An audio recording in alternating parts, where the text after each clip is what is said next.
नारद जी व्यास जी को कहते हैं, व्यास जी पिछले जन्म में एक दासी पुत्र में था। उस जन्म में मेरा नाम था रामदास। बचपन में पिताजी गुजर गए तो मेरी माता ने मुझे अपने साथ लिया, एक ऋषि के आश्रम में गई, संतों की सेवा करने लगी। कुछ साधु महात्मा चातुर्मास के लिए वहां आए। नारद जी कहते हैं मैं वो संतों की सेवा करने लगा और संतों में मेरा प्रेम हो गया। अभी चातुर्मास समाप्त होने वाला था, वो संत महात्मा चले जाने वाले थे तो मुझे बड़ी चिंता सताने लगी। ये साधु महात्मा चले जाएंगे तो मेरा क्या होगा, ये साधु महात्मा चले जाएंगे तो मेरा क्या होगा। नारद जी कहते हैं मैंने वो संतों से कहा, महाराज जी मुझे भी अपने साथ ले जाइए। नारद जी कहते हैं लेकिन जब ये मेरी माता को बात पता चली तो मेरे माता ने वो साधु महात्माओं से कहा, महाराज जी मेरे रामदास को साथ मत ले जाना, मेरे बुढ़ापे का वही सहारा, उसे साथ मत ले जाना। अब संतों को भी प्रश्न पड़ा, अब रामदास को साथ न ले जाओ तो रामदास दुखी होगा और रामदास को साथ ले जाओ तो रामदास की माता दुखी होगी। तो नारद जी कहते हैं संतों ने मुझे समझाया। और वैसे भी कौन सी भी माता जी अपने बेटे को बाबा जी बनाना पसंद नहीं करती। कोई भी बने, कुछ भी बने, डॉक्टर बने, इंजीनियर बने, वकील बने, चाहे तो चोर बने, लेकिन बाबा जी ना बने।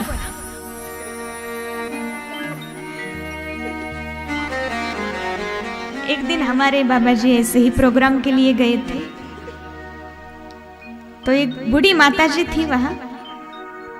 वो बूढ़ी माता जी ने हमारे बाबा जी से कहा, बेटा, बहुत बड़ी थी उम्र में इसलिए बेटा कह के पुकार रही थी, बेटा अरे तू जो परमार्थ करता ना वही तेरे साथ जाएगा, बाकी सब तो यही पड़ा रह जाएगा। धन दौलत पैसा अड़का जमीन जुमला वैभव सत्ता गाड़ी बंगला कुछ भी कमाओ सब यही पड़ा रह जाता है। और तूने शादी नहीं की ये तो तूने बहुत अच्छा किया है, ऐसा ज्ञानोपदेश दे रही थी। तो हमारे बाबा जी ने पूछा,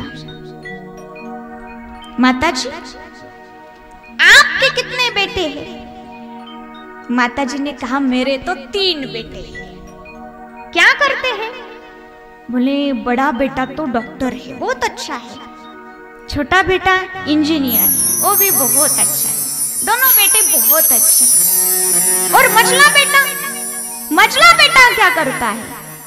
मझले बेटे के नाम सुनकर माता जी तो भड़क गई, नाम मत लो उसका। अरे लेकिन क्यों?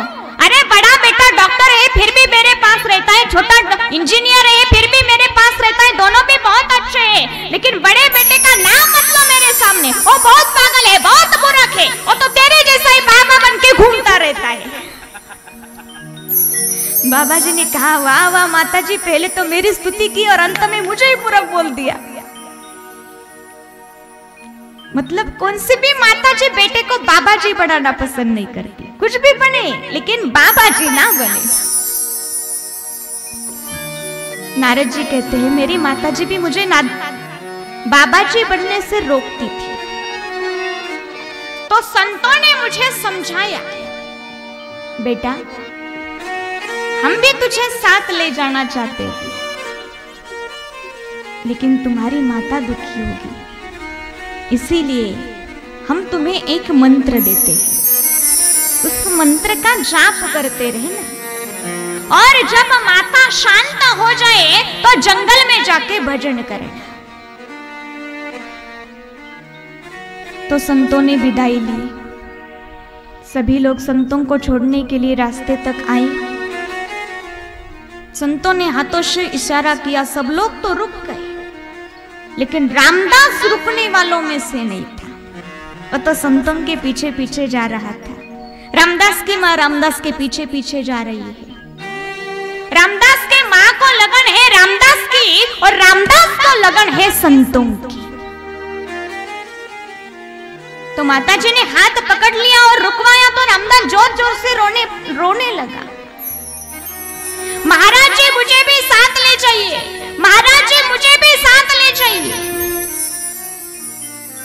संतों ने समझाया, बेटा हम भी तुझे साथ ले जाना चाहते हैं, हम तुम्हारा दिल नहीं दुखाना चाहते, लेकिन तू भी तो अपने माता का दिल मत दुखा, क्योंकि माता तो पहली गुरु होती है और माता का दिल कभी भी नहीं दुखाना चाहिए, शास्त्र भी कहता है।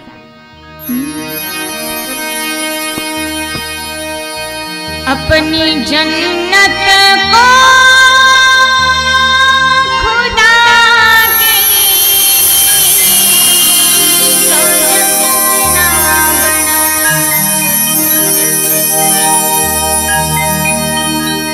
अपनी जन्नत को खुदा की जो जन्नत बना,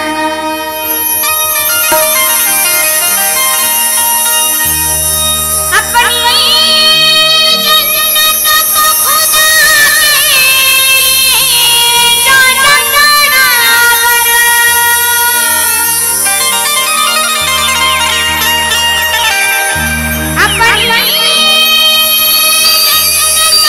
खुदा की जो जन्नत बना,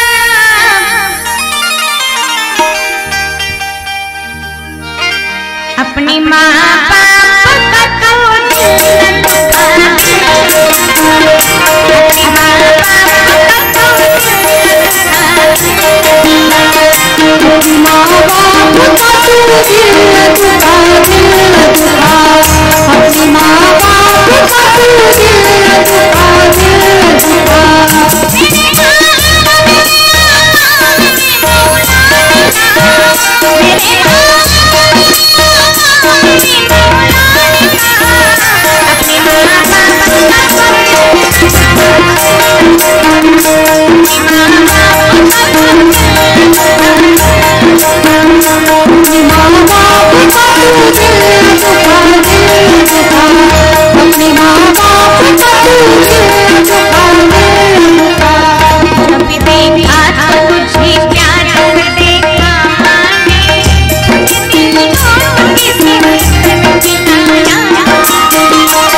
संतों ने समझाया, बेटा माता का दिल नहीं दुखाना चाहिए। तो रामदास मान गए। रामदास फिर से अब आश्रम में लौट कर आया और जो मंत्र दिया था वो मंत्र का जाप करने लगा। नारद जी कहते हैं वही मंत्र का जाप करने लगा। बड़ा प्रभावशाली मंत्र है। कौन सा मंत्र है आपको पता है? नहीं पता? मुझे पता है, लेकिन मैं नहीं बताऊंगी। बताओ बताओ बताओ।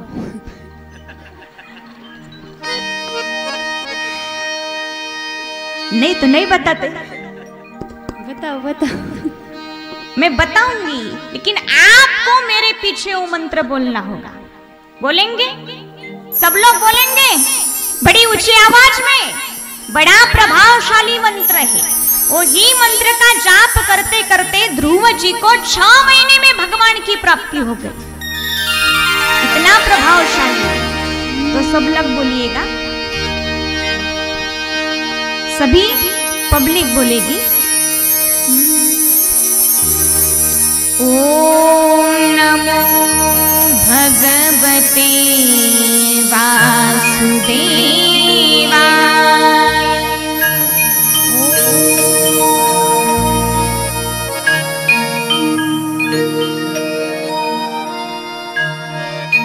ओम नमो भगवते वासुदेवाय।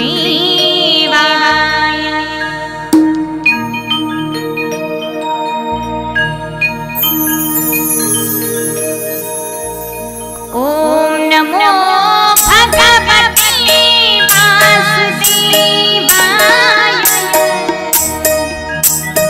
क्या बात है, थोड़ी सी और ऊंची आवाज।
नारद जी कहते हैं इसी मंत्र का जाप करते करते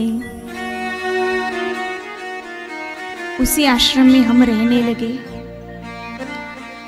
एक दिन मेरे माताजी को काले सर्प ने, काले नाग ने डस लिया। तो दो ऋषि कुमार दौड़ते दौड़ते आए और मुझे कहने लगे, रामदास, रामदास, तेरी माताजी को एक काले नाग ने डस लिया और तेरी माताजी मृत हो गई। रामदास जी कहते हैं, नारद जी कहते हैं, ये सुनकर मुझे एक रूप से आनंद हुआ और एक रूप से दुख हो गया।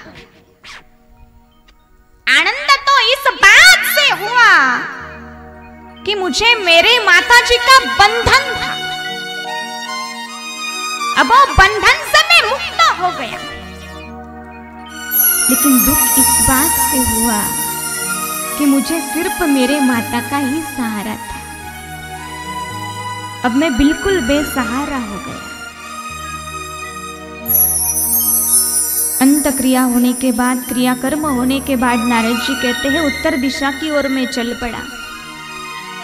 जंगल में जाकर भजन करने लगा। आंख बंद हो गई, भजन शुरू हो गया। आंख बंद हो गई, भजन शुरू हो गया। मैं भजन कर रहा था, भजन करने में मग्न था कि उसी समय चतुर्भुज भगवान मेरे सामने प्रकट हो गए। नारद जी कहते हैं, वो चतुर्भुज भगवान का मैं दर्शन करने लगा।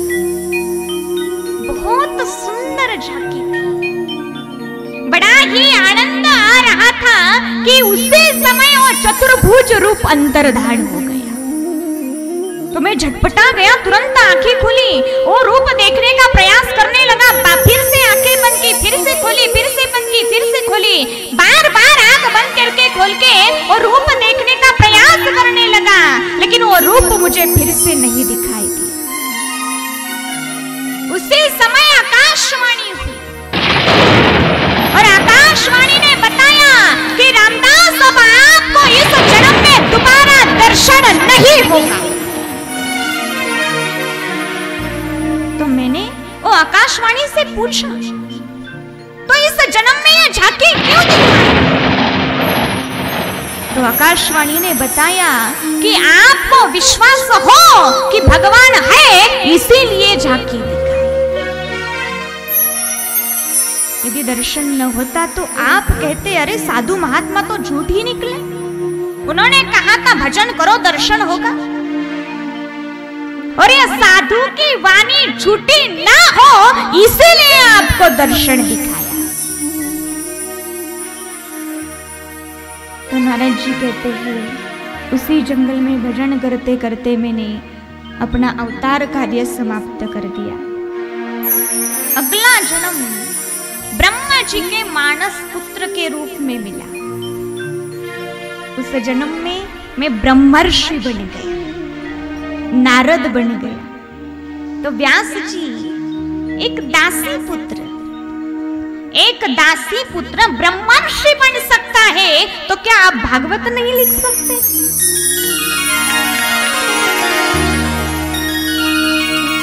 आप भी भागवत लिख सकते हैं। तब नारद जी ने वो चतुश्लोकी भागवत व्यास जी को सुनाया। कौन सा भागवत है वो? अहमेवासमेवाग्रे नान्यद्य सदसत्परं पश्चादहं यदेतस्य योऽवशिष्येत सोऽस्म्यहं श्रुतिर्थं यत् प्रतीयेत न प्रतीयेत चात्मनि तद्विद्यादात्मनो मायां यथा भासो यथा तमो यथा महान्ति भूतानि भूतेषु चावचेष्वनु प्रविष्टान्य प्रविष्टानि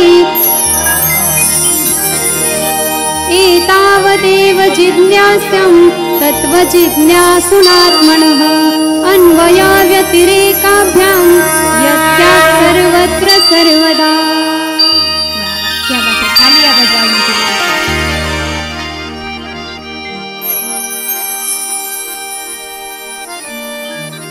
ये चतुश्लोकी भागवत व्यास जी ने सुना और व्यास जी ने वो चतुश्लोकी भागवत के 18,000 श्लोक बनाए।